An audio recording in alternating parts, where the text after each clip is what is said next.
Boa noite, galera. Sejam todos muito bem-vindos. Só um minutinho. Bora lá. Bom, de novo, boa noite, galera. Sejam muito bem-vindos ao primeiro ciclo de palestras virtual Equinisciência. Eu sou a Caroline Ribeiro, estou no 9º semestre de Zootecnia da UFMT de Cuiabá e eu faço parte do marketing do nosso Centro Acadêmico de Zootecnia, Marques Facchi. Bom, primeiramente eu gostaria de agradecer aos nossos patrocinadores, a Rico Nutrição Animal, a Fundação Unicelva e ao Senar, e também aos nossos apoiadores, que foram fundamentais para a realização desse evento. No caso, seriam a Universidade Federal de Mato Grosso, a Ecoterapia da UFMT, a Associação Brasileira de Zootecnistas e ao CNMV de Mato Grosso.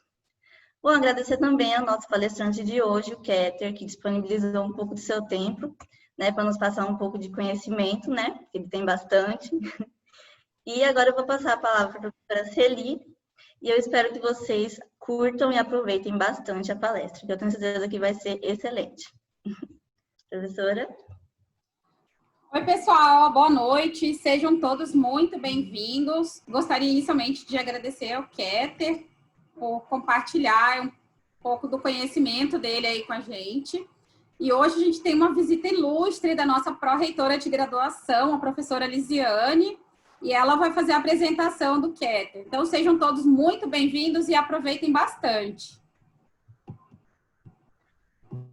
Boa noite, pessoal. Muito bom estar aqui com vocês hoje, participando, né, dessa live, especialmente apresentando para vocês o nosso palestrante de hoje, o Keter Arruda, que é uma pessoa que eu gosto muito.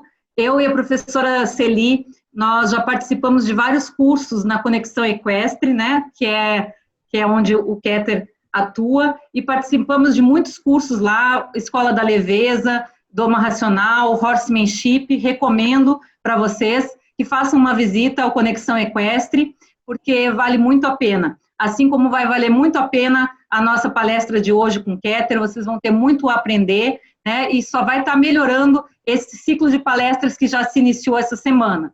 Então, aproveitem bastante, façam perguntas no chat, que o Keter vai responder na medida do possível para vocês.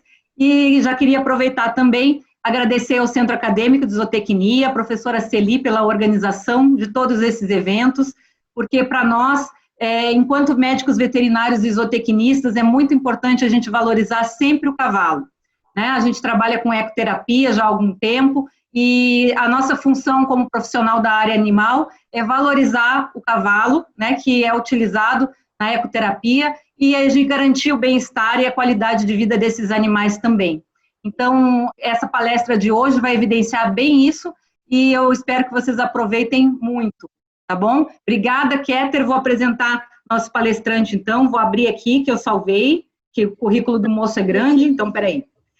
Psicólogo, domador e treinador de cavalos, sócio-diretor técnico da Conexão Equestre, em Bragança Paulista, presidente do Centro de Ecoterapia Pegasus, professor dos cursos básico e avançado de ecoterapia da Ande Brasil.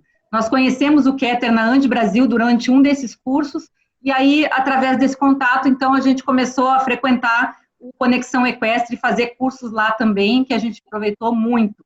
A gente tem convidado o Keter para vir aqui, mas a nossa agenda nunca consegue, né, ser conciliada, mas agora, com o recurso digital, a gente finalmente tem a oportunidade de ter ele um pouco aqui com a gente para compartilhar a vasta experiência que ele tem nessa área.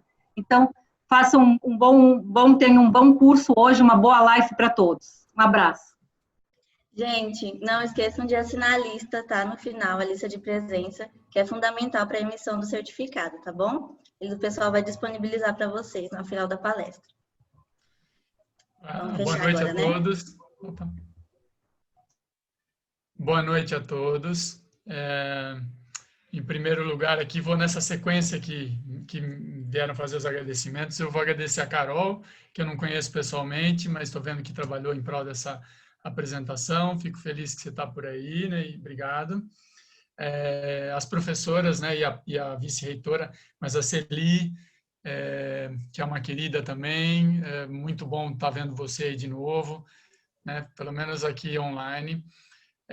com certeza a pró-reitora, a vice-reitora Alisiane, que também é uma grande amiga.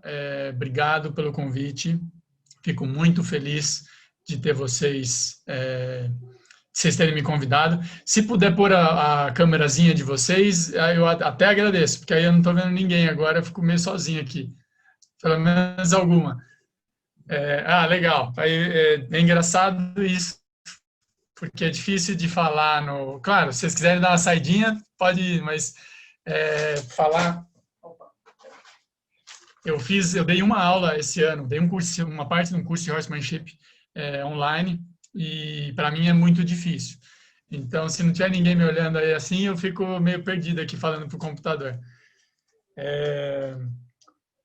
Então, assim, agradecer também a Universidade do Mato Grosso, claro, a Universidade Federal, a ecoterapia aí de vocês, que, puxa, eu sei que é o coração aí, como a nossa aqui também é o coração, né? A ecoterapia Pegasus é o coração da Conexão Equestre, e sem o coração, sem que a gente esteja com o coração no que a gente faz, não vale a pena. Então, a ecoterapia aí também, muito obrigado. E eu vi que está também o Centro Acadêmico aí da Zootecnia, né, que está super envolvido, o Cazu, e todos os patrocinadores, com certeza. Eu vou iniciar essa apresentação. O que eu planejei para hoje é uma apresentação de PowerPoint com alguns tópicos para a gente conversar, e 2 pequenos vídeos. Tem um vídeo inicial de uma conversa que eu estou com um domador também, amigo meu, lá na Conexão, que traz alguns conceitos e algumas ideias do que é o horsemanship e tudo mais. Se for possível, eu não sei como é que está o modelo, mas me disseram que talvez fosse possível, eu vou fazer uma apresentação de 1 hora e depois ficar mais meia hora respondendo algumas questões. Eu gosto muito de trocar, né? A minha história é relacionamento, né? Então, eu ficar aqui só me relacionando com o computador é ruim, por isso que eu preciso olhar, e quando eu puder ainda escutar um pouquinho de vocês, eu acho mais legal.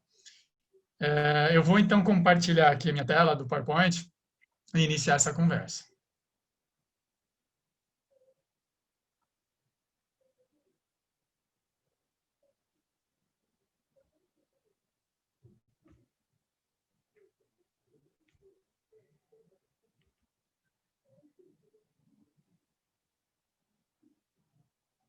Ok. A tela está saindo bem aí? Está inteirinha? Está sem nenhuma coisa errada? Ou está com alguma coisa? Como é que está isso? Tudo bem, legal. Então, aqui, assim, eu vou contar um pouquinho de história aqui e explicar um pouco a ideia, né? Quem que eu sou, um pouco também, assim. Eu sou psicólogo, né? Como já foi dito lá. Eu me intitulo psicólogo de pessoas e cavalos, que no final é o que acabou acontecendo, né? Então, para introduzir o horsemanship, eu preciso dizer um pouco da minha estrada, aí, de um pouquinho dessa ideia de onde é que eu vim, como é que a gente está fazendo as coisas e por quê, né? Então, eu sempre fui uma pessoa que já nasci muito ligado no meio equestre, né? Já nasci num sítio e tudo mais, desde pequenininho estava em contato com cavalos. Aos 12 anos, isso se intensificou muito. Com 14 anos, eu já me envolvia muito assim com doma de cavalos, já domei meus primeiros cavalos com 14 anos de idade, mas tudo muito sem nenhum curso, sem nada sistematizado, não tinha essa informação que hoje a gente tem, né? Mas gostava demais dessa história de se relacionar, de entender, de tentar conhecer os cavalos e a equitação, né? Isso sempre me fascinou. Mais adiante, eu resolvi fazer psicologia, porque realmente o cavalo sempre foi um processo de autoconhecimento também, então tentar descobrir o cavalo, né, como é que ele pensa, como é que funciona, também me intrigava como é que funcionam as pessoas, e esse lado mais sutil, emocional, menos visível, né? E foi então que eu fui fazer psicologia. Na sequência, fiz psicologia, e com a minha paixão por cavalos e equitação, acabou que eu vi a ecoterapia e, né, eu descobri que existia, vi uma matéria da Andi Brasil e fui atrás disso. Trabalhei de bastante tempo como voluntário e tudo isso, comecei a trabalhar com bastante dificuldade, mas muito amor, muita vontade, muito desejo de fazer isso, né, de desenvolver pessoas. Paralelamente, eu também fui psicólogo clínico, né, também teve esse trabalho de clínica e tudo mais. Agora, o que eu comecei a ver é que na ecoterapia, pelo menos para mim, como é uma terapia que trabalha de uma forma global, não só a questão emocional e mais racional de conversa e tudo mais, mas também, ou no campo verbal, né, mas também as questões físicas. Então, sempre tem um estímulo físico, tem um estímulo ambiental, então potencializa demais o desenvolvimento das pessoas, né?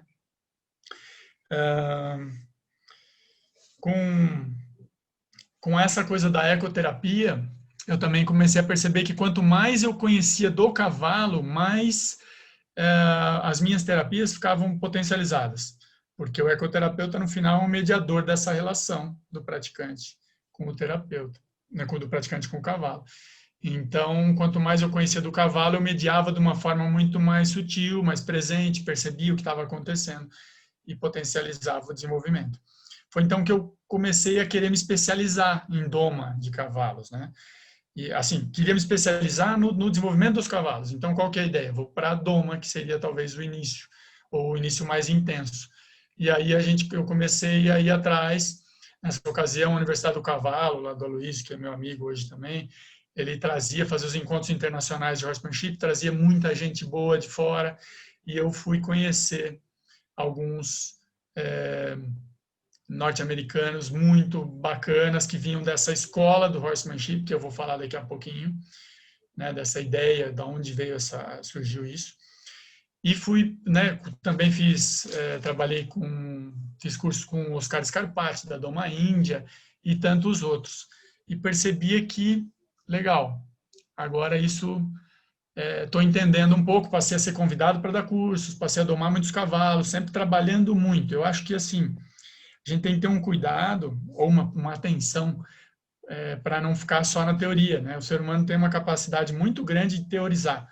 E aí, às vezes, a prática fica distante. Então, eu sempre busquei muito essa ideia de praticar, né? E montar, e equitação só se aprende montando, não tem o que fazer, e relacionamento com o cavalo também, né? A gente vai desenvolver praticando. Mais adiante, nessa escalada, ou nesse caminho de conhecer mais o cavalo e entender a equitação, eu fui também convidado para dar aula em escolas de equitação, acabei assumindo uma escola de equitação, e aí eu fui me especializar em salto, que era o que tinha lá, e depois adestramento, né, comecei a praticar e desenvolver cavalos. Então, eu treinava também cavalos para salto, desde o início até as competições, e coisas que foram me trazendo conhecimento. Foi quando eu comecei a vislumbrar, né, minha trajetória aí de conhecer cavalos, de desenvolvendo eles do princípio da relação até o nível mais elevado possível. Eu comecei a vislumbrar a autoescola, dos ares altos da escola acadêmica clássica de equitação, coisas que eu não conseguia fazer e não entendia como, e fui buscar no Brasil essa história. Buscando no Brasil isso, eu percebi que as coisas estavam muito focadas em competição, não tinha uma preocupação em como fazer. E aí distanciou demais do que eu fazia do horsemanship, né, dessa coisa de relacionamento com cavalos. E eu acabei que eu fui buscar lá fora e encontrei o Philip Call, que é hoje, vamos dizer, ele junto com a Tamina, que vem aqui uma vez por ano, né? Eu tive lá, fiz cursos com ele desde em 2016, e aí ele não podia vir aqui, né? Mas a Tamina veio para dar os princípios da Escola da Leveza, que é essa escola acadêmica clássica que não sofreu desvios da equitação. Na verdade, ele tem até um livro explicando isso, que a equitação clássica sofreu grandes desvios, distanciando muito o homem da relação com o cavalo e aproximando muito só na questão do esporte e tal. E lógico que nesse caminho a gente acabou ampliando todas as coisas com muita vontade, muito coração, juntou muita gente boa e hoje a gente tem a Conexão Equestre e o Instituto de Ecoterapia Pegasus, que E hoje chegam pessoas que estão a fim de fazer o que a gente está propondo, né? Uma das causas até e da razão porque eu acabei montando um espaço onde eu tinha um certo controle, né, do que acontecia, é porque eu queria cuidar dos cavalos de uma forma diferente, mas eu ia lá treinar os cavalos 3 vezes por semana, 4 vezes por semana, durante 1 hora. E todo o resto do dia, os cavalos tinham um manejo e um trato muito inadequado e de uma forma desrespeitosa na maior parte dos lugares. Então, isso me fazia mal. Eu falei, não, vou ter um lugar que a gente possa ter diversidade de modalidades, diversidade de pessoas, diversidade de cavalos, e que a gente possa respeitar ao máximo os cavalos. E desenvolver, sim, equitação, horsemanship, doma, ecoterapia, de uma forma respeitosa, né? E para as pessoas também. Então, hoje chegam pessoas também que estão buscando isso. Mas é só uma ideia aí da nossa trajetória. Vamos entrar um pouco mais no assunto de hoje, então. Pensando um pouquinho aqui, né?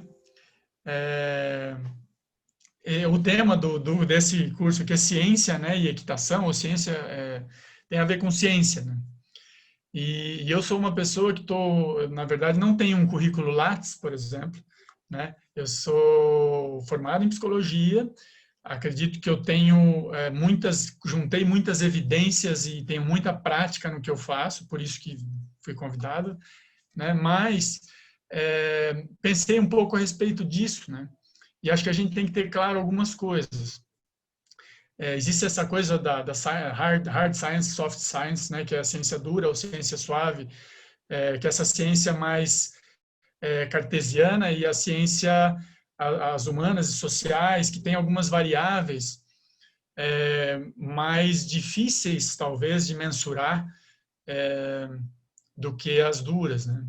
Então, em relação a horsemanship, eu vejo, do meu ponto de vista, é isso, eu vou passar o meu ponto de vista aqui, claro, segue alguns outros teóricos e outros práticos e gente que está junto, não estou falando sozinho, mas que eu acredito muito, por isso chamo de meu hoje, eu acho que ele está nas ciências suaves.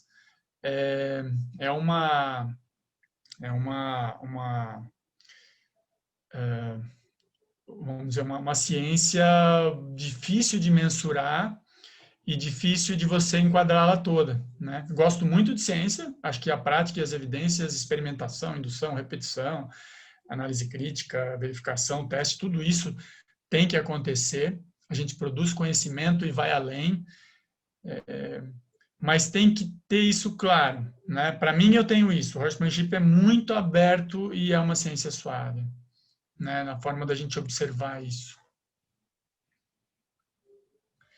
A palavra em si, horsemanship, vamos do básico. Em inglês, né? Horse de cavalo, man de homem, ship de junção, de uma, né? de junção de homem e cavalo, de relação. Primeiro, algumas críticas que eu tenho dessa palavra. Eu uso porque isso já se viralizou e tal, e as raízes dessa palavra são importantes. No entanto, eu acho, primeiro, que ela faz menção a uma época que a gente já está mudando, que é essa coisa do patriarcado, masculino, machismo, né? Então, é o horse, é o cavalo, não é a égua, né? Podia ser mare, womanship, talvez, né? Então, ou não, alguma coisa, né? Alguma coisa... Eu acho que isso já tem que ser questionado, na verdade. Mais adiante eu vou dizer que é o relacionamento entre pessoas e cavalos, que também poderia ser diferente. Pessoas e equinos, talvez, aí ficaria mais legal. Mas eu acho que a gente está num momento, todo momento deveria ser, mas nesse momento de pandemia e de planeta, assim, a gente está questionando as coisas, e é uma oportunidade, a gente questiona tudo, até a palavra, fora a nossa prática e tudo mais. Mas eu acho que até isso a gente pode questionar, né? Eu participo de um grupo, né, de um grupo bem seleto de WhatsApp de 200 e poucas pessoas do cavalo. Quem organiza esse grupo é o Eduardo Borba. Ele tem vários, mas esse é um grupo só para a gente discutir horsemanship. E teve um dia que a gente ficou discutindo, tem pessoas do mundo todo, de vários lugares, e a gente ficou discutindo por que da palavra em si, né? E o que é o horsemanship, porque aí vem técnicas, vem uma filosofia, vem uma forma de pensar, vem bem-estar animal, vem um tanto de coisa. E depois de discutir muito, chegou-se a um consenso, naquele momento, pelo menos, de que horsemanship significa o seguinte: o que a gente faz com o cavalo, mas a gente está focado no processo, no como fazer, né? O foco é na relação e como fazer, não aonde chegar, né? Então, as pessoas falam muito eles querem, na verdade, as pessoas querem alguma coisa do cavalo. Eu estou treinando o cavalo, eu nem gosto também de falar que eu sou um treinador, eu acho que a gente se relaciona e desenvolve alguma coisa junto. Acho que é isso que eu quero, né? Lógico que eu cometo um tanto de erro, que eu me atropelo e que eu me vejo às vezes coagindo, que eu me vejo querendo alguma coisa do cavalo, que eu já venho com alguma coisa pronta e quero insistir. Mas a ideia é que a gente possa realmente se relacionar com o cavalo, né? Que a gente possa desenvolver, a partir da relação, alguma coisa, e não conseguir coisas, conseguir que ele faça coisas, né? E aí, quando a gente muda, né, e tira um pouco esse foco do objetivo daquela sessão com o cavalo, ou desse cavalo, este cavalo tem que saltar em tanto tempo, este cavalo tem que estar domado em tanto tempo, esse cavalo tem que fazer isso, tem que fazer aquilo, e foca no processo, além de o cavalo se desenvolver junto com a gente, claro que no ritmo dele, mas ele vai se desenvolver junto, vai entender o que está acontecendo e vai permitir que aconteça. Além disso, eu vou também chegar nos objetivos depois, né? Não está ali, não importa o tempo, não importa quando, mas sim o como. E abre uma outra janela, que é uma janela de autoconhecimento. E aí essa é fantástica. E essa é viciante. Então, é por isso que eu fico aí. Eu agora estou desvendando a autoescola, né? Os ares altos e tal, mas dessa forma de entender o cavalo, de entender como funciona. Não só tecnicamente, mas do ponto de vista do cavalo. E quando você quer desenvolver o tato equestre, né? Que é essa coisa de perceber o cavalo, você tem que perceber você, porque se você não se conhecer, você também não consegue conhecer o cavalo. Ou você não percebe o que está acontecendo, ou você não vai ser claro com o cavalo. Eu pensando aqui nessa aula aqui, nesse dia, eu acabei escrevendo isso aqui, tato equestre igual empatia, né? Empatia é uma coisa que a gente usa na psicologia e em várias áreas, mas talvez na psicologia um pouco mais, que é aquela coisa de se pôr no lugar do outro, mas mais do que se pôr no lugar do outro, é se pôr no lugar do outro do ponto de vista do outro. Não adianta você estar lá do seu ponto de vista, né? Ah, não, aconteceu aquilo, eu estou vendo que aconteceu isso para a pessoa e tal, mas não deve estar difícil, porque para mim não é difícil. Não, se pôr no lugar do outro do ponto de vista do outro. E aí é um baita de um exercício de autoconhecimento e de conhecimento do cavalo, né? E de conhecimento do cavalo. Eu acredito que o tato equestre seja um exercício de empatia com cavalos. Acho que é por aí, né? E aí isso tudo vai levar a gente a ter congruência na comunicação. O que seria isso, né? Congruência na física é aquela coisa, eu lembro do meu professor de física que ficava gritando, era um figura, mas aí congruência na física, o cara fazia lá um triângulo, fazia outro nas mesmas medidas e dizia, esse aqui é igual a esse? Não, não é igual. Ele é congruente, ele tem as mesmas medidas, ele acompanha, mas ele não ocupa o mesmo espaço. Resumindo, assim, para o nosso conhecimento aqui, e para a comunicação, congruência na comunicação é quando a gente, com cavalos especialmente, mas em geral, é quando a gente consegue falar verbalmente, transmitir uma coisa verbalmente, que você está dizendo fisicamente, no seu gestual, e que está alinhado com as suas crenças e a sua emoção.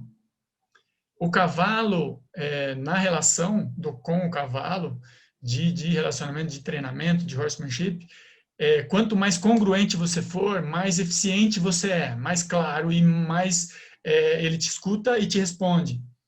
Então, é um baita de um exercício interessante, porque você vai melhorando a tua congruência e isso te alinha, né? O que a gente quer? Qual o objetivo de uma terapia? Ser congruente, né? É você estar alinhado, você fazer o que se acredita com o sentimento, com a razão, você conseguir transmitir isso de uma forma clara. Então, isso é muito bacana. E aí, assim, eu estou falando de uma coisa já bem específica, e aí eu separei um item aqui, deixa eu só ir olhando a hora também para não me perder. Espera aí. Porque ainda tem um tempão aqui, dá para conversar de boas. Eu não sei quem é o público, lógico que tem muita gente que conhece cavalo, mas eu vou falar um pouquinho de como é que o cavalo se desenvolveu, só para pensar um pouquinho na etologia, né? Que é esse estudo do comportamento natural do cavalo. Como é que é esse bicho? O cavalo, né, nessa evolução toda dele, como é que ele se fez? Ele é um animal que é predado, ou seja, ele é caça, ele só come capim.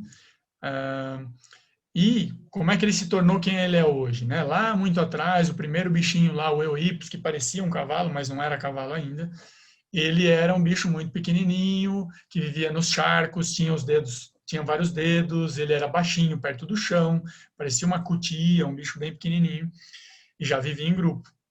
Então, assim, ele era muito frágil, e os predadores que tinham na ocasião, lógico, ele era comida. Como é que ele foi se desenvolvendo, ele chegou nesse animal esplendoroso, grande, rápido e tudo mais.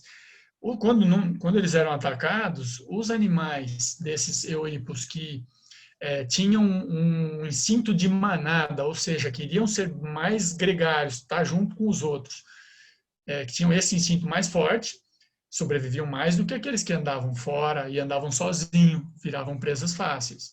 Então, ele tem um instinto, ele é um ser gregário com um instinto de manada muito forte.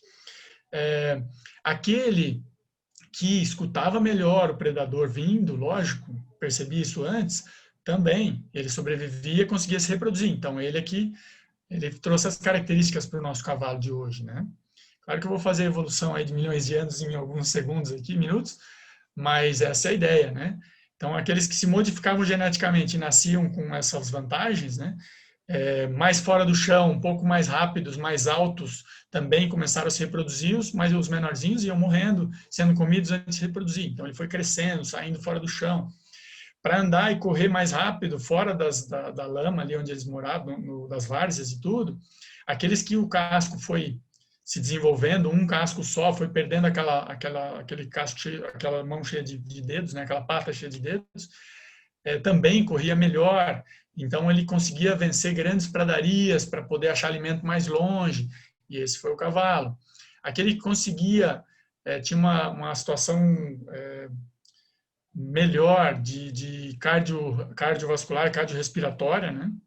Uma condição melhor, também sobrevivia. Então, hoje o cavalo, ele é dos animais de grande porte que consegue correr mais rápido por mais tempo. Então, se um leopardo quer pegar um cavalo, o leopardo corre a 100 km por hora. Se ele não pegar o cavalo em 300 metros, ele acabou, ele já parou para respirar e não aguenta mais. E o cavalo vai correr quilômetros a fio a 60 km por hora. Né? Então, quer dizer, ele tem um poder cardiorrespiratório muito grande. O que mais que a gente pode pensar para pensar na comunicação, de como conversar com cavalos, né? Aquele que percebe os predadores mais distantes, então tem uma visão boa para perceber diferenças dos lugares, modificações, ele percebe qualquer movimento muito longe, aquele que enxergava isso melhor também sobrevivia, então ele percebe as coisas de uma forma absurdamente boas de longe. Não que ele entenda o que está acontecendo, mas ele percebe que tem algum movimento. Outra coisa, aquele cavalo que é o mais pessimista do mundo, que acha que vai morrer a qualquer instante, que para tudo ele tem Se fosse uma pessoa, eu dizia que é até meio persecutório, ele tem mania de perseguição mesmo, ele sobrevive mais. Então, o cavalo tem uma coisa de persecutório, de fantasiar situações perigosas, né? Ele está sempre pessimista, se a gente for pensar, e resolve fugir, correr e sair daquela situação de uma forma rápida, na menor dúvida possível. Então, os cavalos, em geral, são assim. E aquele cavalo que consegue perceber o medo no outro cavalo, também sobrevive mais do que aquele que, o outro assustou, mas eu não vi nada. O outro correu porque viu o leão. Ele não viu, ele não correu porque não viu, mas aí ele foi pego. Então, se algum cavalo se assustar, todo mundo está assustado, né? Isso é bem comum de ver também. Então, diante de tudo isso, né, a linguagem dos cavalos também é importante a gente pensar. Os cavalos têm uma leitura gestual, física, né, de linguagem corporal muito grande. Então, um observa no outro detalhes de medo, excitação, oposição, sem emitir nenhum som, né? Afiliação, que é um chamado para vir junto, sem nenhuma, sem nenhum nada verbal. Lógico que eles têm sons, emitem sons que significam coisas, mas se a linguagem for mais gestual, se a linguagem for mais física, fica muito mais seguro, né? Faz menos barulho, chama menos os predadores. Então a gente tem que usar e tem que contar contar com isso, né? Com esse mundo dos cavalos, com uma parte da etologia para poder lidar com eles e para desenvolver relacionamento, né? Pessoas e cavalos, né? É uma relação que já existe há milênios, né? Há quem diga que isso ocorreu há 6.000 anos atrás, lá nas pradarias da Ásia Central, e acredito que seja isso mesmo, tem alguns registros sobre isso. E eu estava, esses dias também, conversando sobre essa palestra aqui, e achei muito interessante uma coisa. Tem um antropólogo, que acho que é o Levi Strauss, que se eu não me engano esse é o nome, um grande antropólogo, que estava dizendo o seguinte, que uma das teses principais sobre a humanidade, tudo que ele trouxe, era de que a diversidade cultural, a diversidade de conhecimento é que trouxe o crescimento das grandes civilizações. E ele comprovou isso historicamente, olhando, né, desde dos mongóis, de Roma, de todos os grandes impérios, todos os grandes crescimentos.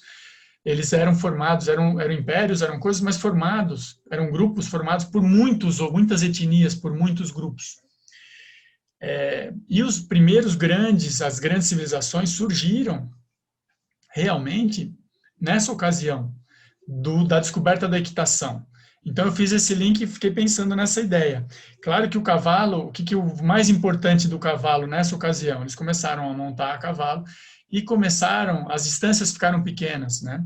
Então o ser humano de uma vilazinha ali que andava a vida toda dele ficava ali num raio de 50 quilômetros, ele passou a ir num dia 50 quilômetros. E num mês ele andava uma infinidade e conhecia outras vilas e outras pessoas e outros grupos de humanos que tinham outros conhecimentos e foi juntando isso aí, né? Então, juntando essa coisa antropológica com o advento da equitação, eu acredito que realmente tem tudo a ver, né? Tem tudo a ver. Então, a história dos cavalos das pessoas é uma coisa de muito tempo. Eu vou dar uma pequena pausa aqui para pôr um vídeo falando um pouco sobre essa coisa de horsemanship, de doma, para vocês entenderem um pouco a ideia, mais um pouco aí dessa ideia, né? Depois eu estou falando sem saber o que vocês estão pensando. Depois eu vou ver as perguntas, aí vai ser até engraçado. Mas vamos lá. Então, primeiro, vamos lá. Eu vou abrir esse vídeo.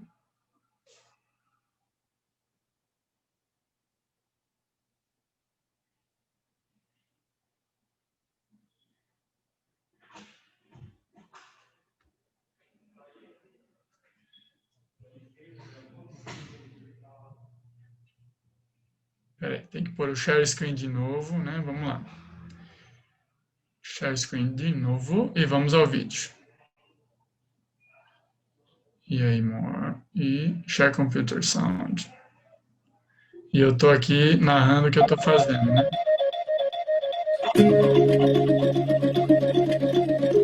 Tá passando? Né, falando de doma de cavalo e a estrutura da conexão equestre.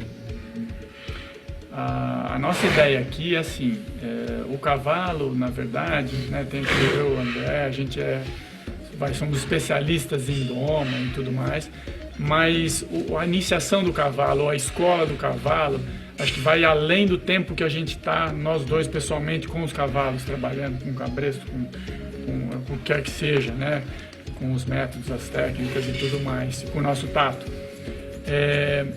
O dia a dia do cavalo. Então, quando o cavalo vem aqui na conexão, qual que é a ideia? As baias têm o tamanho que o cavalo se sente confortável para rolar, tem o que ele precisa na hora certa. A gente tem os piquetes de coast cross, que os cavalos todos os dias vão ficar lá. Isso é muito respeitado, o cavalo lembrar que ele é cavalo. O time todo, né? Então o time de tratadores também tem um treino específico para, durante a escovação, durante o limpar das ranilhas, o que fazer, como fazer, o respeito por aquele animal que é um potro, não é igual aquele cavalo já que está treinando prova há 10 anos, então eles têm essa preparação, né? Então a ideia é que, muito além do nosso trabalho, né, de estar ali 1 hora por dia com o cavalo, na verdade ele tem 24 horas por dia de imersão num processo de relacionamento, né, que vai acabar desenvolvendo confiança, respeito e vai facilitar o aprendizado, né? O que você acha dessa história aí? Então, a ideia é essa, que as pessoas e os cavalos venham e mergulhem nessa escola, que a gente acredita muito que o Natural Horsemanship é uma escola, né? É onde as pessoas abordam o cavalo da mesma forma, o cabresto é usado de um certo cabresto, a forma como a gente inicia o cavalo no trabalho de chão, como é que a gente coloca a sela no cavalo pela primeira vez. Então toda essa história ela tá inserida nessa escola. Então quando a pessoa traz um cavalo aqui para nós, esse cavalo vai passar não só intervalos, né? Esse trabalho não vai ser em intervalos, vai estar realmente inserido nisso, com toda essa equipe que também está ciente de como isso acontece. Então o cavalo aqui ele não vai passar por uma situação de que cada um lida com ele de uma forma diferente, né? Então, e isso faz com que o cavalo, em um tempo menor, consiga entender, confiar e começar a entender mesmo essa linguagem, né? Então, eu acho que até se abre, né? Realmente abre a cabeça para o aprendizado, né? Faz uma moldura mental aí de desenvolver, as coisas fluem de uma forma melhor, né? Sim, com certeza. Então aqui a gente tem um espaço para os cavalos e para as pessoas, que isso a gente não consegue formar os cavalos sem trabalhar com as pessoas, né? Uma coisa está relacionada à outra. Então, as pessoas que se interessarem em vir para cá e conhecer um pouquinho do nosso trabalho, elas vão estar inseridas nesse contexto, né? Nessa escola, nesse espaço que a gente tem como essência o respeito, né, ao instinto do cavalo e também a sua individualidade, né? Então, o cavalo, todos possuem o mesmo instinto, mas cada um tem a sua história, né? Tem a sua maneira de perceber o mundo, assim como as pessoas, né? Então, tudo isso a gente procura respeitar aqui. Bacana.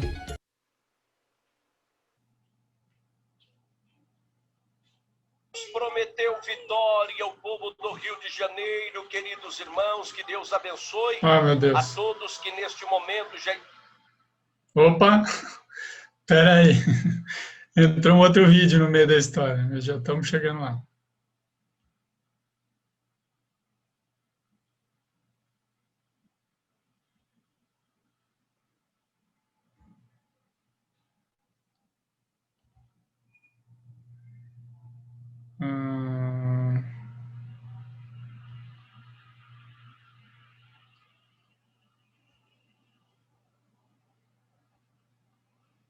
Aí, pronto.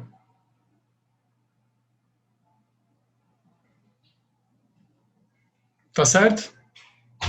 Voltou? Legal. A ideia esse é um vídeo que a gente já tem lá, mas eu achei interessante colocar por algumas razões. Aquele é o André Melhado, que é um parceiro do Amador também, de vários cursos que a gente fez junto, ele tá junto no nosso projeto.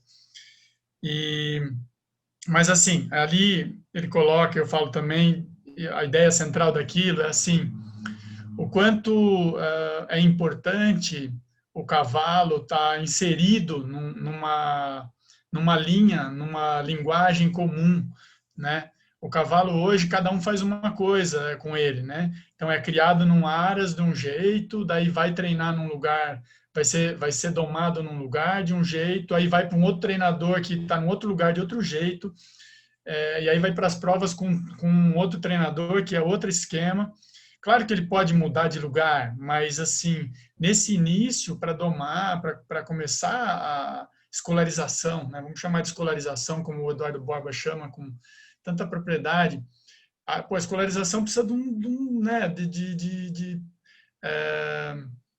um enquadre, de uma moldura, de uma linguagem comum, e a gente escolheu a linguagem que faça mais sentido para o cavalo, pelo menos a gente está tentando, né?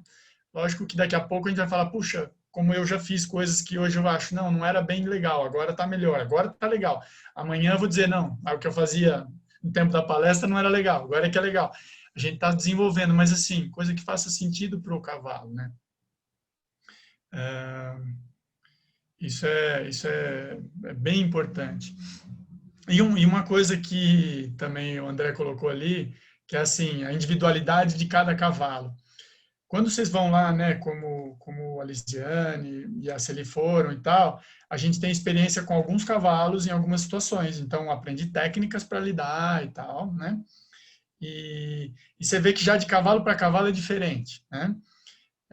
E cada cavalo novo é muito diferente.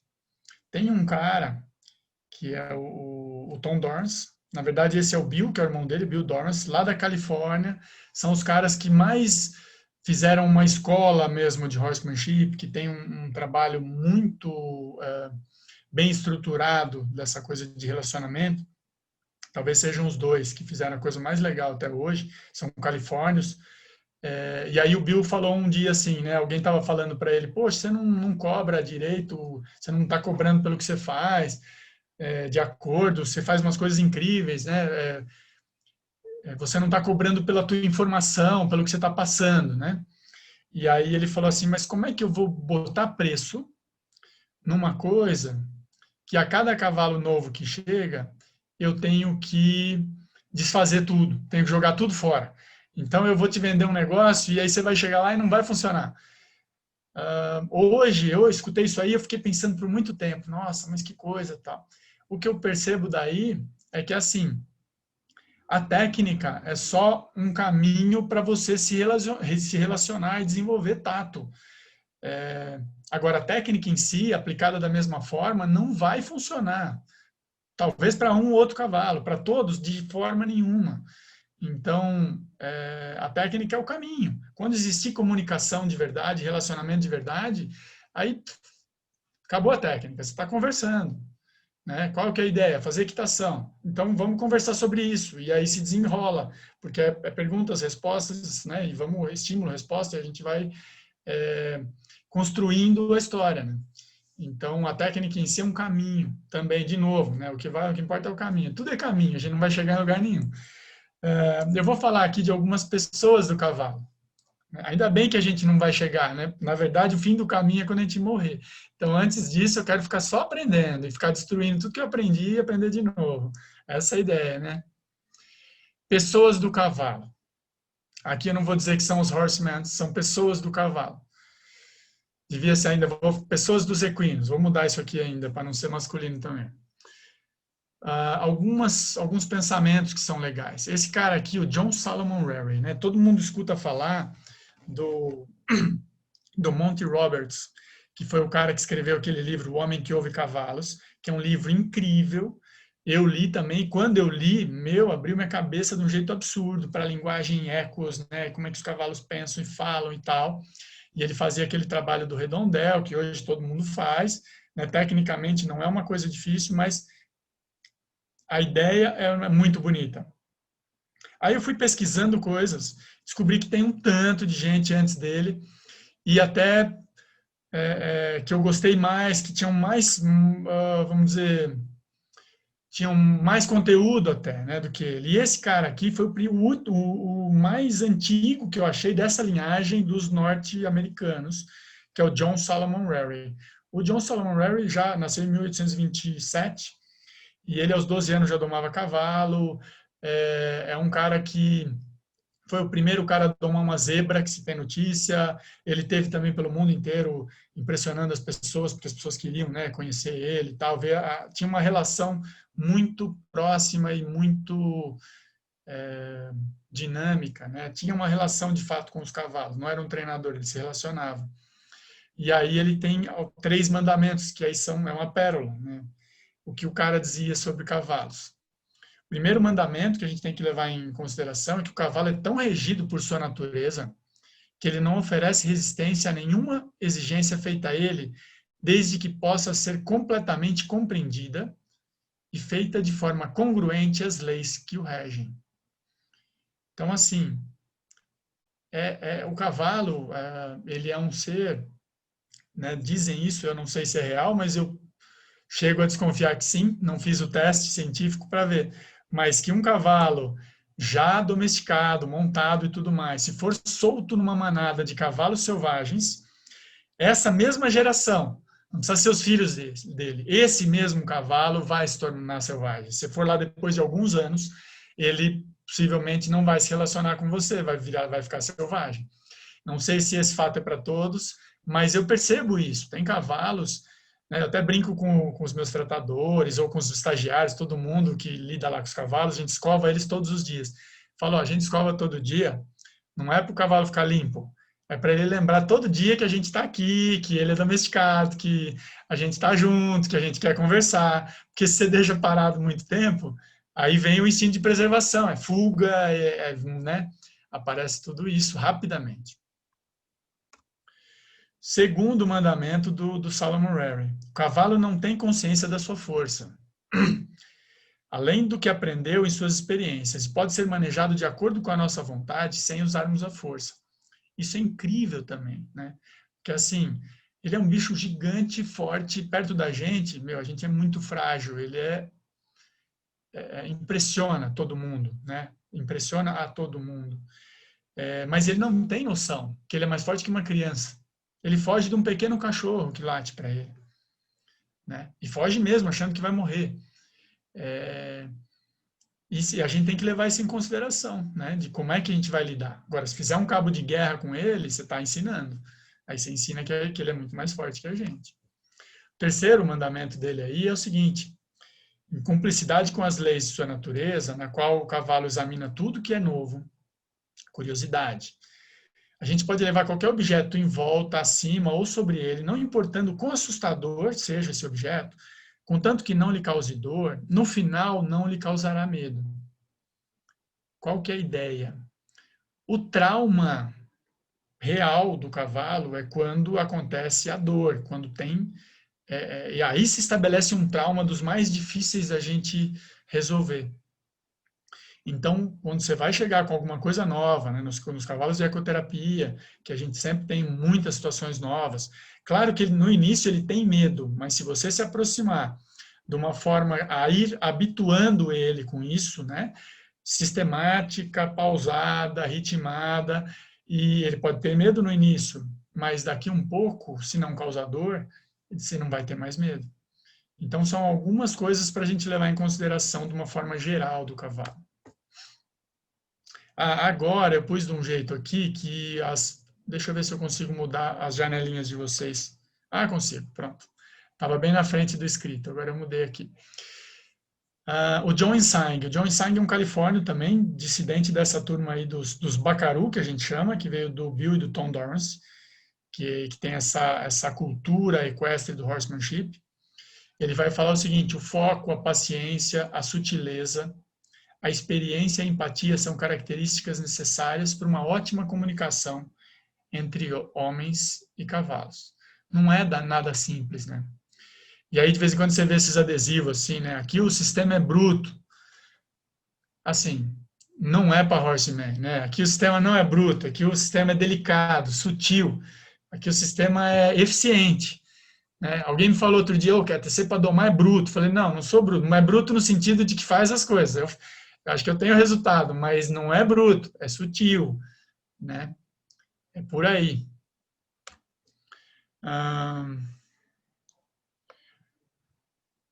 As fotos que eu estou usando aqui são todas fotos de cotidiano. Então, aqui, por exemplo, é um garoto da ecoterapia fazendo um trabalho com um cavalo. Ele tinha que fazer o cavalo saltar os obstáculos, um cavalo super ligado nele. A gente já fez um trabalho de plano, onde o cavalo entendeu e curtiu ir atrás dele, e aí fazia esses exercícios. Aqui eu vou citar o Eduardo Borba, que acho que é a pedra filosofal do horsemanship no Brasil. Ele já tem mais de 70 anos e ainda monta, treina, doma e discute horsemanship o tempo inteiro, na essência. Você vê aí, Eduardo Borba, sou seu fã, você sabe disso. E aí ele vai falar o seguinte, algumas coisas que eu quis marcar aqui, né? Vale mais 1 grama de prevenção do que 1 tonelada de correção. Então, quando a gente vai lidar com cavalos, a gente não quer formar trauma. Animal de fuga, predado, tudo que for um risco que se tornar real, porque virou um trauma, aquilo fica marcado no DNA dele, assim, entre aspas, né? Fica marcado de uma forma que você não apaga mais. Você coloca outras coisas em cima, você desvia, você põe um caminhão de correção, 1 tonelada, para conseguir lidar com, né? Para conseguir se relacionar de uma forma legal com aquele cavalo. Ou às vezes nem consegue. Então, o lugar que a gente lida com o cavalo é antes de acontecer. O que ele fez antes de acontecer? Não deixa criar o trauma. Aquele é o campo. Por isso que o tato equestre é uma coisa bem importante e sutil. E aí, outro lance muito legal, que é o que é ser firme sem ser grosseiro. Né? Muita gente vem e aí fala, puxa, mas você está bruto com o cavalo, mas o cavalo é bonzinho. Então, não é bruto, eu estou firme. E o cavalo me responde depois com compreensão e sutileza. Então, tá certo. Eu acertei na firmeza, né? No ser firme. Dá para falar só desse tema aí, que acho que é o tema educação, que a gente pode levar até para o lado das crianças e tudo mais, né? Do que é ser firme, do que é pôr limite, mas entender o ponto de vista do outro e aí gerar desenvolvimento e crescimento. Com o cavalo isso é muito importante, né? A gente tem que ser firme, mas não é grosseiro. O cavalo gosta, nessa história da manada, né, do cavalo precisar, como é um ser gregário, não falei disso, mas ele precisa determinar quem é o líder da manada para manter o grupo unido. Então, eles têm vários jogos para lidar com essa situação, né, da manada, e aí eles vão determinar um cavalo, que geralmente é uma égua, olha lá de novo o patriarcado indo para o brejo, né? É uma égua que é a matriarca que define os lugares que eles têm que ir e tudo mais. Ele tem que estar muito claro quem que é essa égua matriarca e que caminho que tem que seguir, né? Quem é esse ser, para, numa hora de perigo, ele ter a quem recorrer. Para onde nós vamos correr? Como é que nós vamos ficar? E quando a gente lida com o cavalo, o ser humano, e ele está com a gente, não tem outros, ele não está na manada, ele está fazendo o que a gente está propondo. A gente precisa ser esse líder firme, que protege, né? Mas que diz o caminho seguro, que vai dizer o que tem que fazer, sim, com muita firmeza. E é isso que ele está esperando. Então, é isso que é o que é ser firme sem ser grosseiro, né? O Oscar Scarpati, da Doma Índia também, que é uma grande figura, que me ensinou muito. Ele vai falar algumas coisas, tem uma frase que eu curto, que é os cavalos são como diamantes brutos, são maravilhosos e cabe ao domador apenas lapidá-lo. Quando eu escutei isso, eu fiquei pensando um pouco, mas a gente vai lapidar o cavalo, que negócio mais, né? Vamos desbastar ele, o que é isso? Pensando um pouco mais profundamente, o desenvolvimento da equitação, né, e do relacionamento com o cavalo é exatamente isso. Ele tem tudo, ele sabe tudo. A gente só quer que ele faça todas essas coisas incríveis com a gente, né?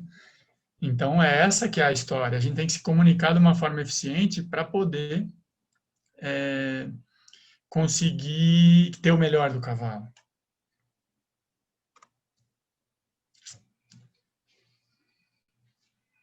O Martin Black, também, Califórnia, vai dizer o seguinte: um mau julgamento leva a um mau resultado, porém um mau resultado pode levar a um bom julgamento. E um bom julgamento levará a um bom resultado. Trocando em miúdos aqui, o que ele está falando para mim é que a gente erra toda hora. E tem que aprender com isso, né? E que só erra quem faz, a gente tem que se expor. Acho que esse é o caminho da história, do relacionamento. E isso aqui me leva para a prática, a gente tem que praticar. Se a gente ficar nesse campo teórico, estudando, lendo sobre, assistindo até, a gente pode ficar assistindo, não tem como errar assistindo, né? Não tem como errar estudando.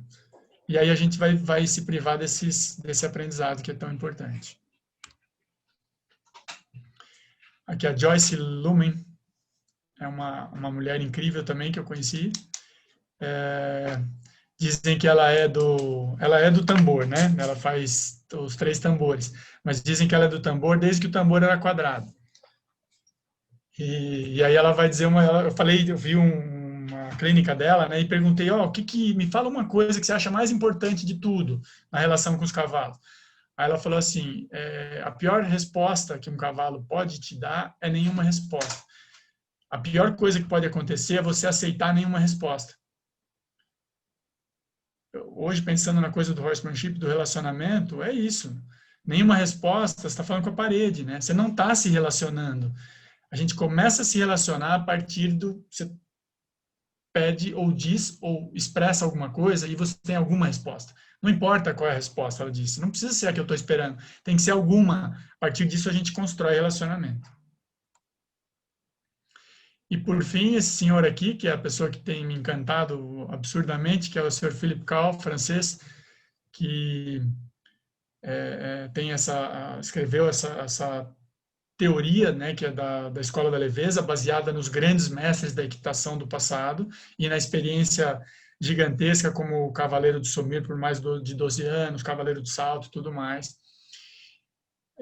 Acredito que ele seja um grande homem do cavalo do clássico. Eu estava falando aí de pessoas mais do western, mais dos Estados Unidos. Esse é um europeu que eu admiro absurdamente e quem está me ensinando as coisas. Diz o seguinte: a arte deve seguir a natureza e jamais opor-se a ela. Horsemanship total, é o instinto de preservação, é a natureza. E a força é o poder dos fracos. É outra coisa para a gente pensar também, né? Da sutileza e tudo mais. Por fim, mas não no fim, se um cavalo não faz o que você pede, tem 3 hipóteses mais prováveis, né?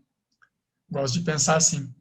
Ou ele não está preparado para realizar o que você está pedindo, ou ele não está entendendo o que você está pedindo, ou ele está preparado, está entendendo, mas decidiu não te atender naquele momento. Se o cavalo não está preparado para realizar aquilo que você está pedindo, significa que você, como treinador, como quem está propondo, não preparou ele. Então, o problema todo é seu, não é do cavalo. Se ele não está entendendo o que você está pedindo, o que está acontecendo é que você não está congruente, você não está sendo claro. Então, o problema é seu, de novo. E se ele está preparado, está entendendo, mas decidiu não te atender naquele momento, então está faltando tato, está faltando relacionamento, está faltando você ser claro, ser firme sem ser grosseiro, né? E é problema seu de novo. Então é muito legal isso, porque cada cavalo que chega, você vai se deparando com seus problemas, né? E é uma oportunidade para crescer e aprender mais. Acho que até o tempo já deu aqui. Eu queria agora só passar um videozinho de 1 minutinho sobre o nosso curso de Horsemanship e aí a gente abre para as questões. Pode ser?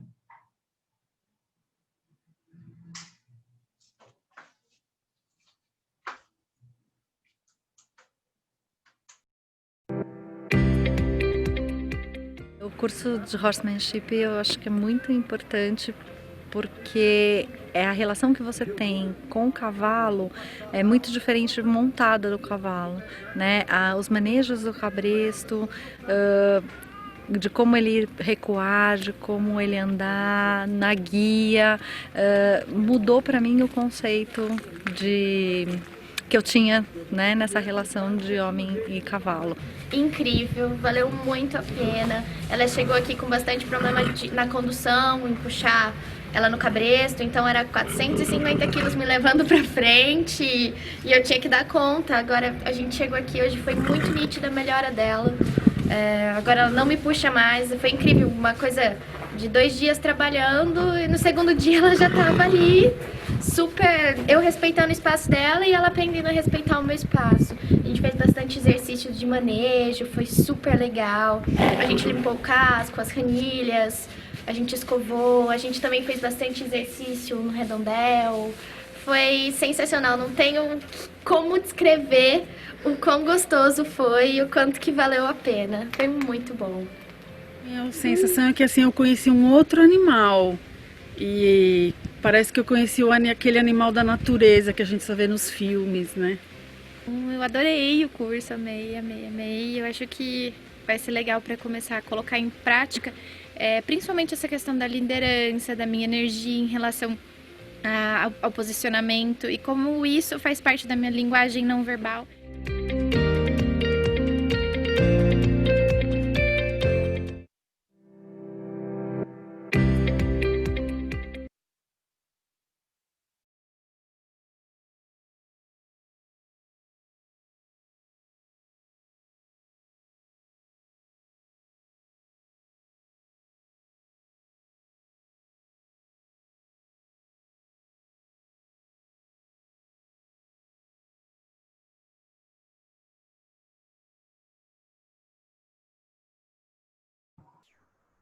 Keter, seu áudio tá fechado. Tá. E vou colocar só o último slide para rapidinho ter uns contatos. E aí a gente já abre para conversar, se alguém tiver com alguma questão. Tá o slide ou não? Não. Espera aí.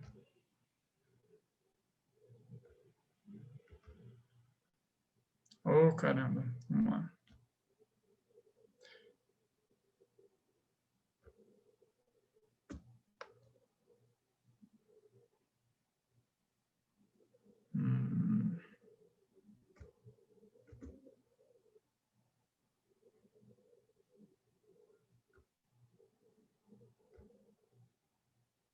Agora sim. Agora é só abrir. Aqui, na verdade, só quem quiser entrar em contato, conhecer um pouco mais, nas mídias todas aí sociais, né? Tem Facebook, Instagram, YouTube, aí tem Conexão Equestre, Instituto de Ecoterapia Pegasus, Keter Van Prem, e tem esse WhatsApp também, que é direto com a secretaria, que hoje é minha filha que atende também, então já conversa aí, se quiser marcar alguma coisa ou conhecer, mas um prazer estar aqui, obrigado, e vamos ver se alguém tiver questões, eu não sei como funciona agora também, porque aí eu não estou vendo nenhum chat, nada. Agora a Carol vai ler as perguntas para você. Os meninos mandaram as perguntas para ela. Ah, entendi.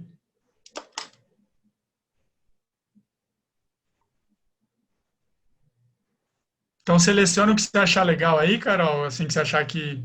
Eu não sei também quantas perguntas tem, o que tem, mas... Ou pergunta o que quiser. Tá bom, vamos lá. Se você quiser tirar a apresentação... Deixa eu ver.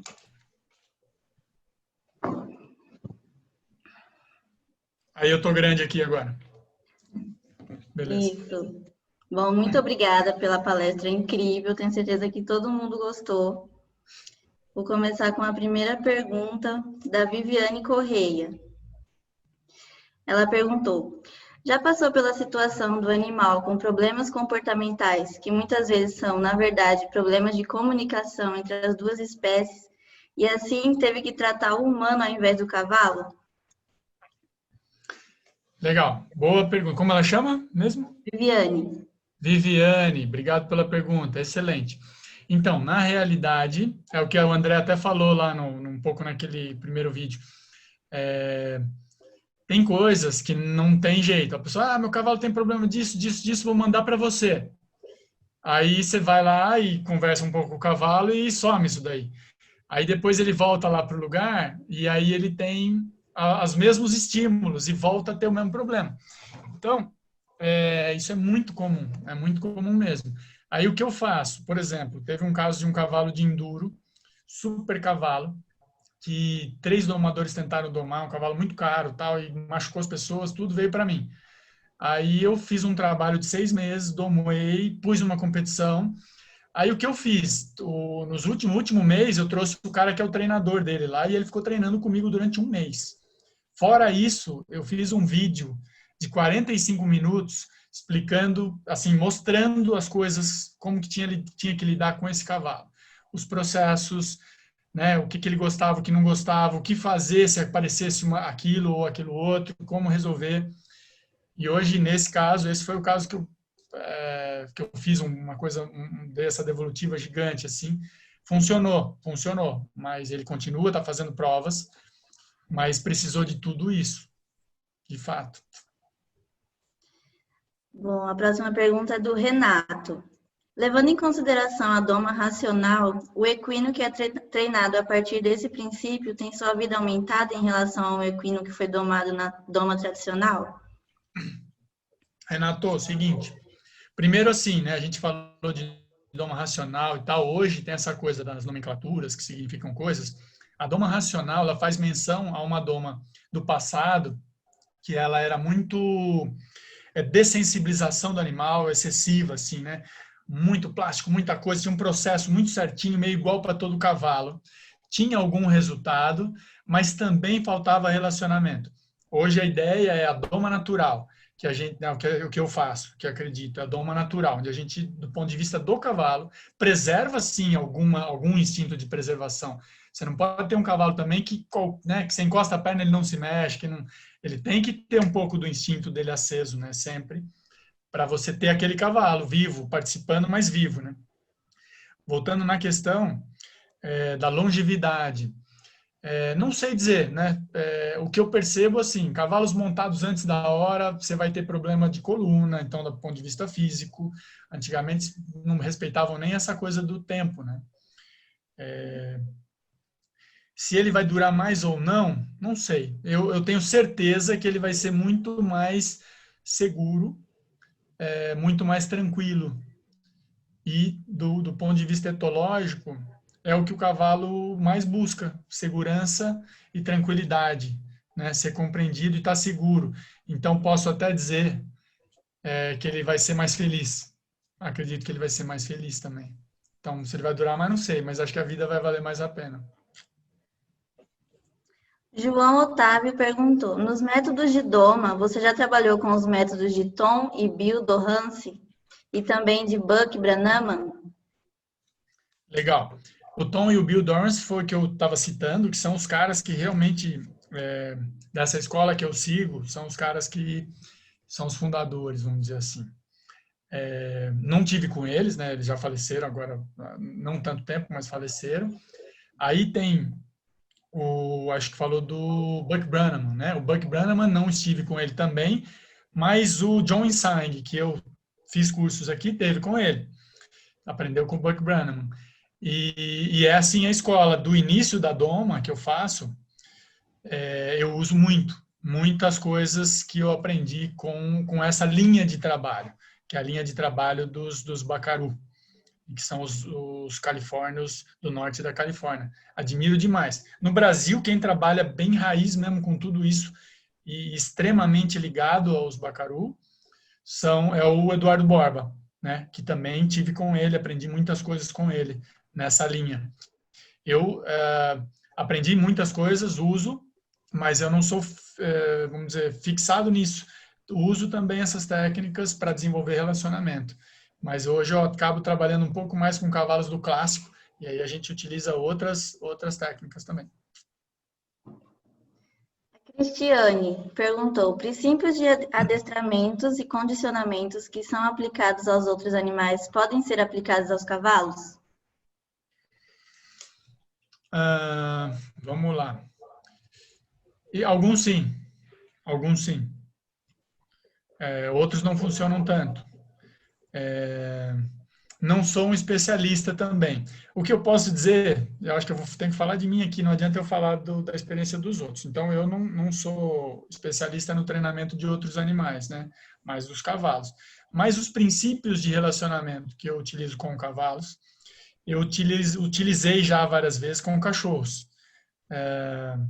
Sem dar recompensa em comida, por exemplo, eu não uso o alimento como um reforço positivo no meu trabalho, né, de relacionamento com eles. Eu não quero que ele me confunda com cenoura ou outra coisa. Eu quero que a coisa seja bem clara, estou me relacionando com ele.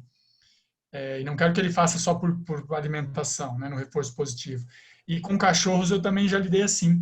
E tive bastante... O cachorro, o que ele gosta demais, do meu ponto de vista, ele gosta de afeto, de carinho, de toque.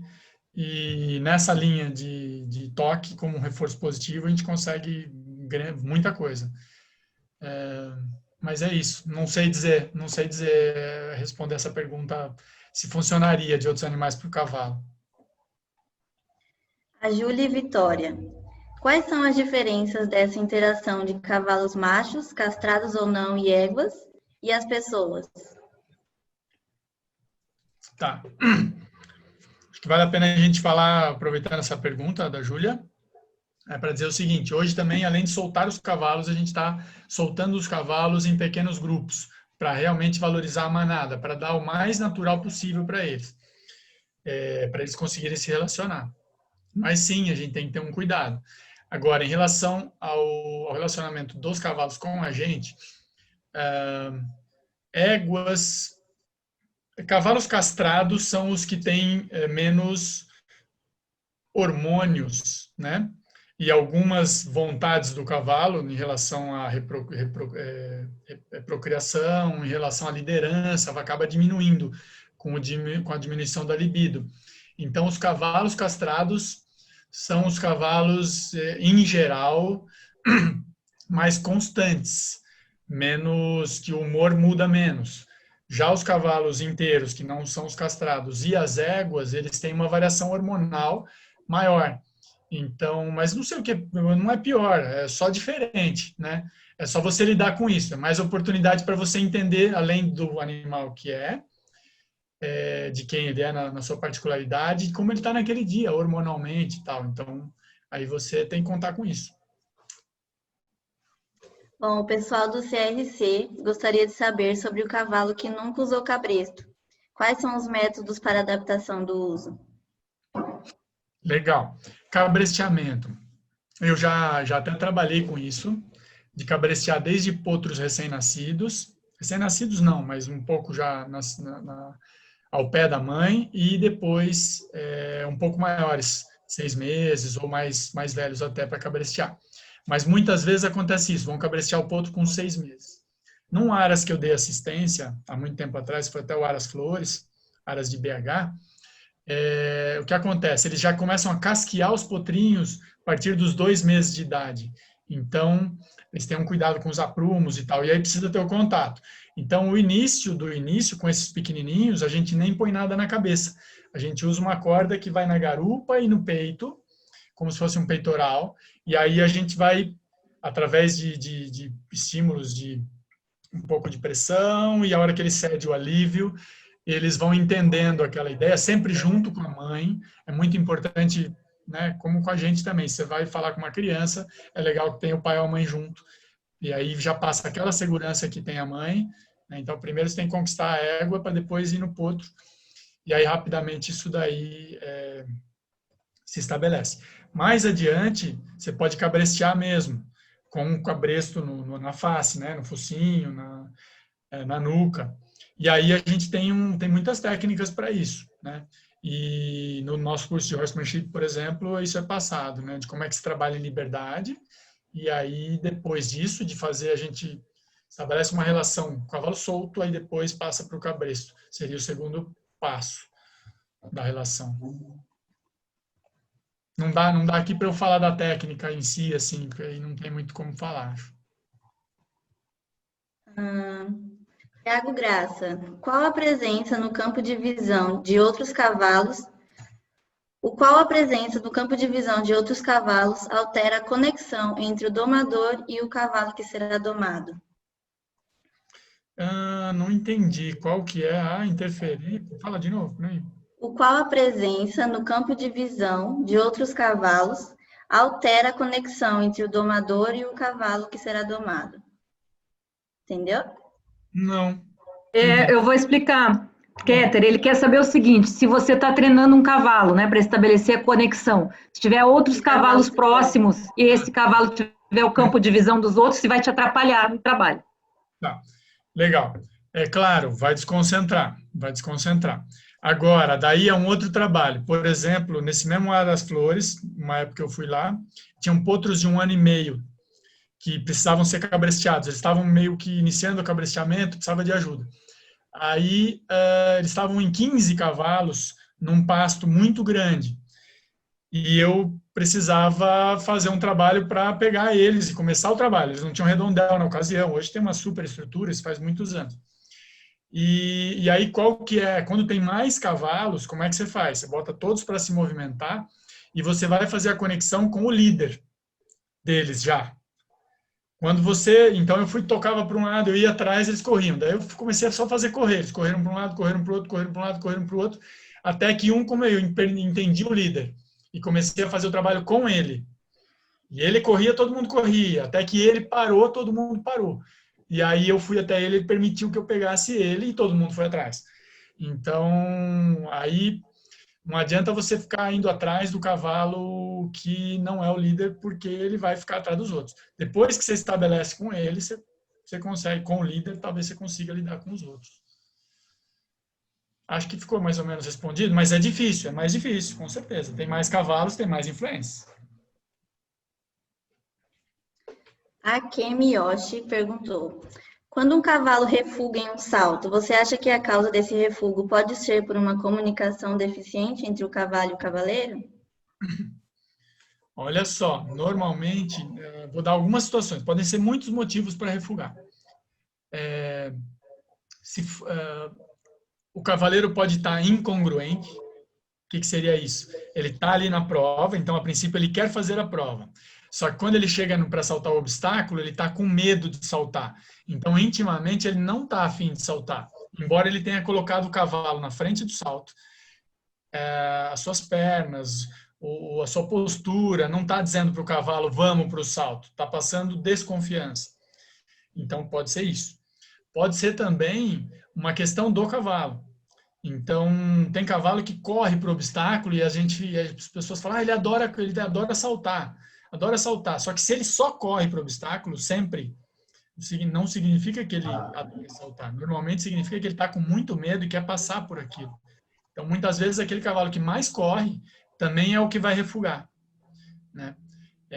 Não tá junto com a pessoa, ele está desesperado, ele está em fuga, querendo sair da pressão, querendo sair de uma possível punição se ele não saltar, né?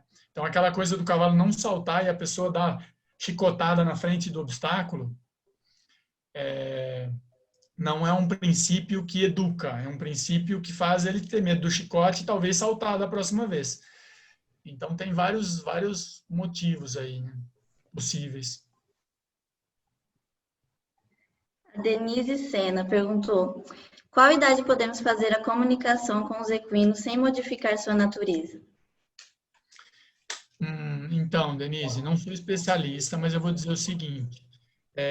Não gosto daquele imprinting que eles fazem, que é a hora que o potrinho nasce, aí vai lá uma pessoa, faz o potrinho ficar cheirando ela, e aí ela segue a pessoa como se fosse a mãe, fica meio confuso, né? A princípio eu achava essa ideia interessante, depois eu pensei que, poxa, não, acho que é uma confusão. Ele tem que saber que é cavalo. Outra coisa, é importante que ele seja criado pela mãe dele, que ele viva com outros cavalos, porque os cavalos vão educar. A mãe dele é que vai educar. E se ele é privado disso, a gente não tem a natureza dele para lidar. Então, eu já domei muitos cavalos que foram criados na mamadeira, que a mãe não amamentou, que foram tirados dessa situação, né, da mãe, do convívio com outros cavalos, do aprendizado infantil.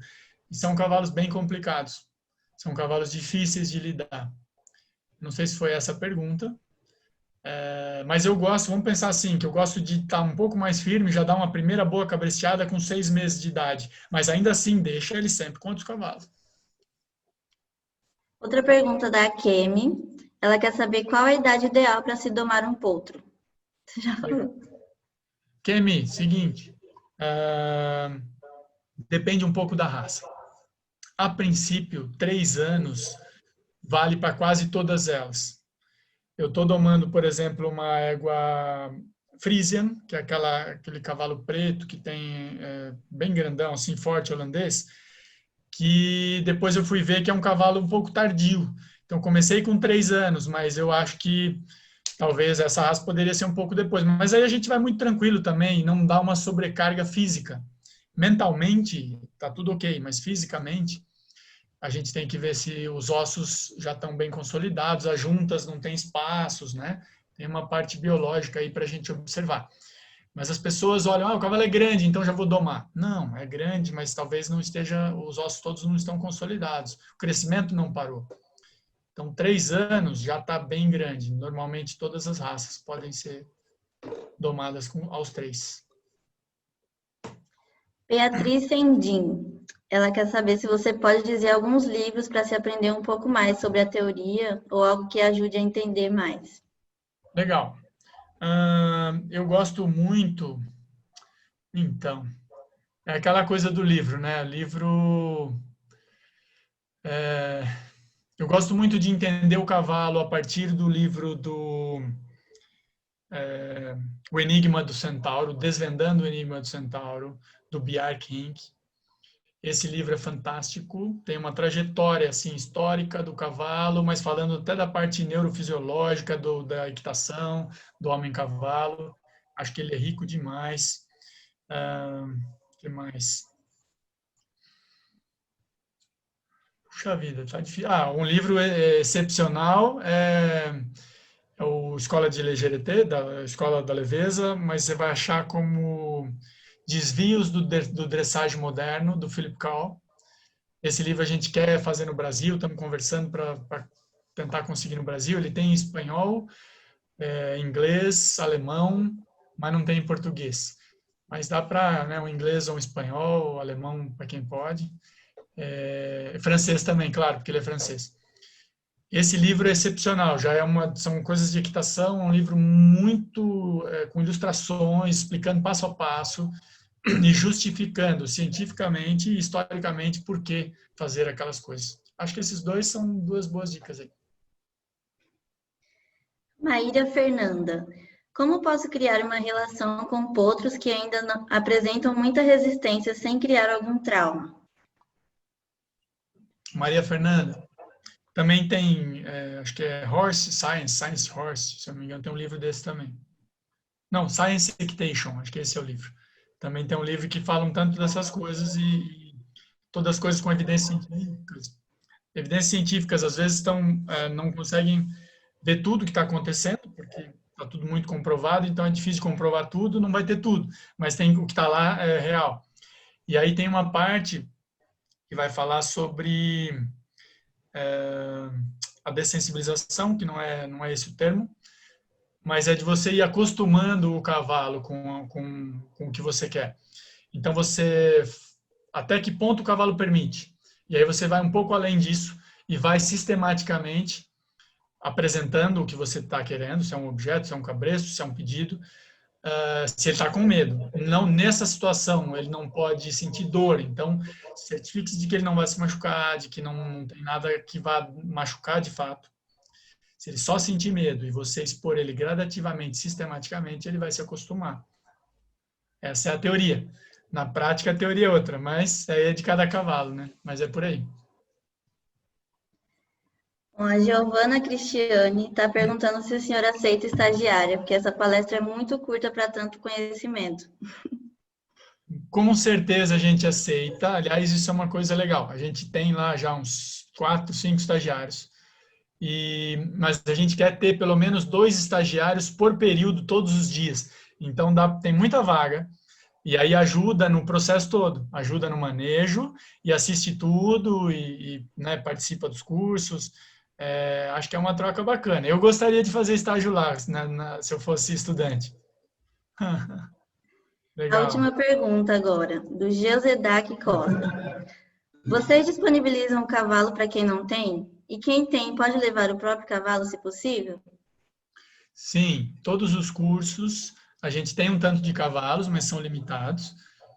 A gente disponibiliza eles. Se a pessoa quiser trazer o cavalo, é muito mais rico. Naquele curso ali do horsemanship, tinha uma menina falando da égua dela e tal. Você viu o tanto que se empolga, porque ela resolveu coisas assim, que estavam atrapalhando no cotidiano dela. Então, acaba sendo um trabalho duplo. Aí você trabalha na relação dela com a égua dela, ou com o cavalo dele, né, com o seu cavalo. É muito mais rico, muito mais legal. Pode sim. Bom, acho que é isso. Muito obrigada por responder todas as perguntas. Agora eu vou passar a palavra para a professora Celi.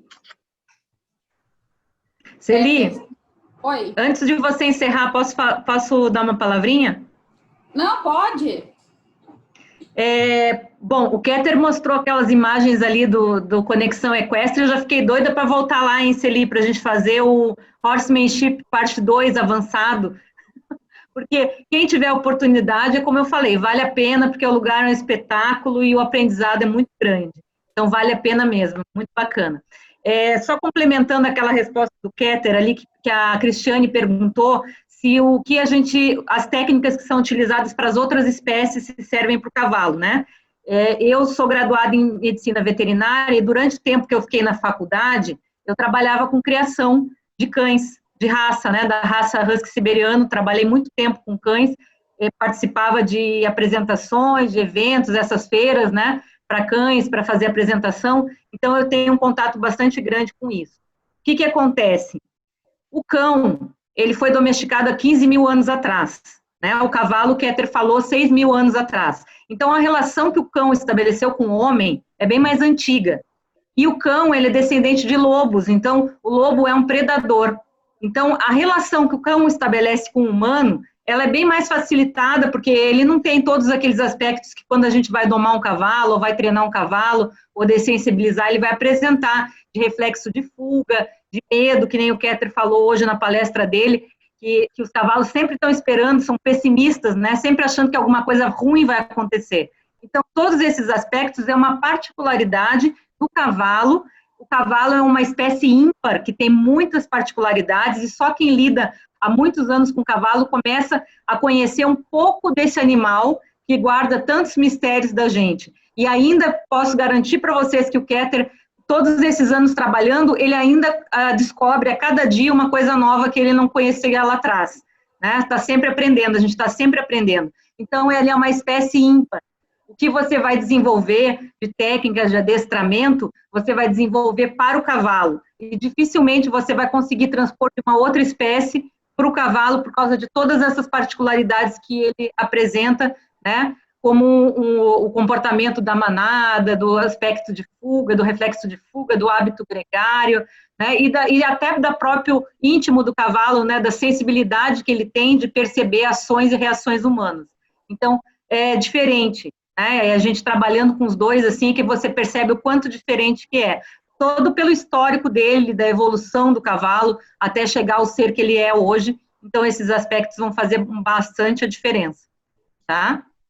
E aí, queria agradecer a participação do pessoal aí do CRC. Keter, a gente está dando um treinamento essa semana para o pessoal do Centro de Ressocialização de Cuiabá, né? Um treinamento em ecoterapia, porque eles vão abrir um centro lá, e aí eles nos pediram para a gente fazer essas atividades. Eu e a Celi, a gente está dando curso essa semana, e o legal é que várias coisas que você citou hoje aí, né, das frases que você citou, eu até falei hoje com eles, porque hoje era o cavalo tipo para ecoterapia, né, a gente fez a dessensibilização com a passarela reativa e fez a escolha do cavalo para ecoterapia. Então, a gente falou daquele aspecto do objeto, dele acostumar, que depois que ele acostumar, ele perde o medo, de que se o cavalo tivesse noção do tamanho da força que ele tem, ele não se deixaria montar. Então, foi muito bacana que várias coisas que você trouxe hoje para a palestra, a gente comentou hoje com o pessoal lá. E no final, a gente fez um trabalho aí na pista com eles fizeram um círculo e a gente colocou os cavalos soltos no meio, para eles ficarem observando o comportamento de cada um. E ao final, eu dei um pedacinho de cenoura para cada um, para que eles dessem a cenoura para o cavalo, criasse aquele vínculo, né? E aí, quando a gente estava, eu e a Celi, a gente estava também no círculo, e aí, claro, os cavalos nos conhecem, e eu sou uma dessas que deixo mal acostumada, eu sempre levo uma cenourinha quando eu vou lá na universidade, né? Então, aí ele vinha para cima de mim, vinha cheirar uma mão minha, não tinha nada, vinha cheirar a outra mão, também não tinha nada, porque eu só tinha dado cenoura para os cursistas, né? E aí eu comentei com eles ainda, viu? Ele tá me olhando, ele pensa que eu sou uma cenoura, porque é justamente aquilo que você falou, né? Então, muito bacana, porque a gente, né, essas coisas que a gente aprendeu contigo lá, a gente traz hoje e é multiplicador aqui. Então, esse conhecimento é bacana a gente transmitir para todo mundo. Tá? Queria agradecer meus alunos da zootecnia que estão aí nos assistindo, Thiago Graça falou aí no grupo, tá? Parabéns pela palestra. E agradeço a todos pela participação e ao Casou e a Celi pela organização do evento. Parabéns. Bom, os cavalos eles estão tão mal acostumados com a cenoura que quando eu tenho que colocar a bandagem funcional neles, eu não posso levar a bandagem laranja. Quando eu vou colocar aquelas fitas de Kinesp, eles acham que é cenoura. Eles veem aquela fita de longe e ficam loucos. Eu tenho que levar azul, preta. A laranja não dá, né? Bom, Keter, eu achei incrível, né? Sempre é incrível conversar com você sobre o horsemanship, sempre tem alguma reflexão bacana. É um assunto que eu gosto muito e eu costumo dizer que meus principais professores, ou talvez motivadores, foram os cavalos, né? A galera aqui perguntando sobre livro, né? E eu acho que sim, a gente tem que estar lá no dia a dia, mexendo com o cavalo. Porque a primeira experiência que eu tive também foi o livro do Monty Roberts, né? E quando eu comecei, eu vi aquilo tudo no livro, parecia tão fácil. E na hora que você vai colocar em prática, e as coisas não vão sair de uma maneira tão redondinha, porque você não tem a experiência, né? Isso não é tão legal. Então, minha formação básica é de reprodução, então trabalhei com garanhão, tem aquele temperamento mais sanguíneo e eles eram sempre calmos comigo, porque eu sabia fazer a leitura da linguagem corporal deles e sabia respeitar o espaço deles, né? Graças ao horsemanship, que eu fui aprendendo depois com outro professor lá em Botucatu, o professor Nicolau também. Para a galera que está assistindo a gente aí, eu quero dizer que vocês têm mesmo que ir lá para o Conexão Equestre, é um lugar maravilhoso. O lugar é super perfeito para os cavalos, as baias são maravilhosas, o Keter teve o cuidado de pensar no bem-estar dos cavalos antes de fazer a baia, os piquetes, a pista de equitação, é tudo muito bacana. E tudo que ele colocou pra gente aqui na palestra hoje é a realidade dele lá, né? A gente já teve em algumas ocasiões lá, né? Eu quero voltar várias vezes, né? A próxima vez que a Tamina voltar, eu quero ver se eu consigo ir também, porque é incrível, gente, é muito legal. Sigam lá a página deles no Instagram, no Facebook, façam estágio, façam os cursos, tem muita coisa bacana, tem arquearia montada, que é bem legal para a galera que já está mais avançada aí na equitação também. Queria agradecer imensamente por você disponibilizar um pouco do seu tempo aí com a gente, né? Nossa, só elogios aqui, estou recebendo no WhatsApp, elogios, mensagens no chat aqui do YouTube também. Queria agradecer demais. O pessoal da Abre está assistindo, depois quando você for encerrar, manda um abraço para eles aí. É isso, vou passar a palavra então para você encerrar. Antes de falar, né, o pessoal está perguntando muito da lista, é uma lista para cada dia. Tem que assinar a lista, ela fica aberta até os últimos, até 10 minutos depois que acabou o evento, né, que a gente encerrou a transmissão ao vivo. Vai ter certificado quem tivesse 75% de presença, então tem que assistir 3 das 4 palestras, porque é a norma aqui da coordenação de extensão, da Pró-Reitoria de Extensão, né, para poder emitir os certificados. Sigam lá a nossa página de Equinisciência, a gente vai deixar os vídeos gravados lá na nossa página do YouTube também, né, no nosso canal do YouTube. E é isso, gente. Muito obrigada a todos. Tem uma galera aí da ecoterapia, da zootecnia, aqui da UFMT, uma galera do IFMT que eu vi aqui também. Pessoal lá da UFG também, um abraço aí para todo mundo, gente. Obrigada por vocês prestigiarem aqui o nosso evento. Então, eu vou passar a palavra para o Keter para ele poder finalizar com vocês. Bom, diante de tudo isso, eu estou assim, muito honrado de participar, de ter sido convidado. Muito obrigado, Celi. É sempre um prazer estar aqui com você. Muito obrigado, Lisiane, de novo. Eu queria estar presencialmente, a gente já precisa organizar esse encontro aí, né? Vamos trocar mais figurinha, conversar presencialmente, fazendo coisas com os cavalos. E aí em Cuiabá também acho que tem muito cerveja artesanal, né? Também isso é legal, hein? Mas obrigado, Carol, né, por você ter feito me recebido aí, ter feito todo o seu trabalho. O que eu posso dizer?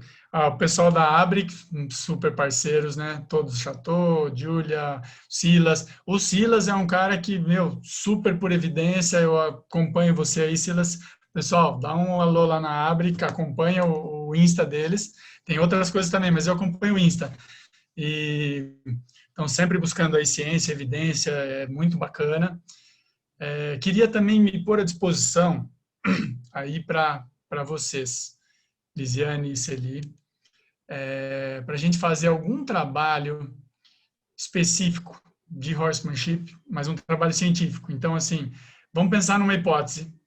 E como eu estou num ambiente ali que eu tenho um certo controle, que é a conexão equestre, a gente pode estabelecer uma metodologia e, de repente, comprovar algumas coisas que não estão comprovadas, né? Trazer um pouquinho à luz da ciência mais cartesiana, vamos dizer assim, alguns outros fenômenos. Convido o Silas também. Silas, se tiver ideia aí, bora fazer. A gente deixa a conexão à disposição para pensar nessas hipóteses. Se os alunos também tiverem ideias aí, acho que é interessante, né? E muito obrigado mais uma vez e até a próxima. Um abraço para vocês. Obrigado mesmo, viu? Tchau para vocês.